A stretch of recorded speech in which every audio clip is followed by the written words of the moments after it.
ఇది బతుకమ్మ రోజు చేసిన మినీ వ్లాగ్ అనమాట. సో ఈ బతుకమ్మలు ఏంటంటే నాకు వర్ష అలాగే అనుష అని ఫ్రెండ్స్ ఉన్నారు. వాళ్ళ ఇంట్లో వాళ్ళు చేసుకున్న బతుకమ్మలు ఇవన్నీ అనమాట. సో ఇది అనుష వాళ్ళ ఇంట్లో చేసిన బతుకమ్మ, అలాగే వర్ష వాళ్ళు కూడా బతుకమ్మని చేసేసారు. సో వాళ్ళ ఇంట్లో ఇది. సో వాళ్ళ సాంప్రదాయం కాబట్టి వాళ్ళు బతుకమ్మ చేసేసేసుకొని ఆ బతుకమ్మలన్నిటిని, ఇది మా స్ట్రీట్లో జరిగిన, మా గల్లీలో అంతా అందరు లేడీస్ అంతా బతుకమ్మ చేసి ఇంకా బతుకమ్మల్ని మధ్యలో పెట్టి చుట్టూ మంచిగా రెడీ అయ్యి చక్కగా, చాలా చక్కగా రెడీ అయ్యారు అందరూ.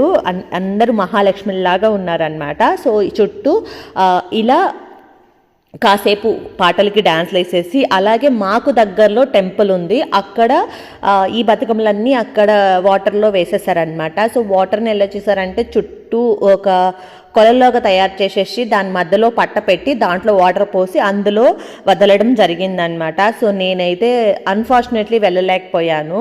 సో కొంచెం హెల్త్ అంతా బాగాలేకుండే, అందుకనేసి వీడియో తీయమంటే వాళ్ళు నా కోసం వీడియో తీసి పంపించారనమాట. చాలా చక్కగా జరిగింది.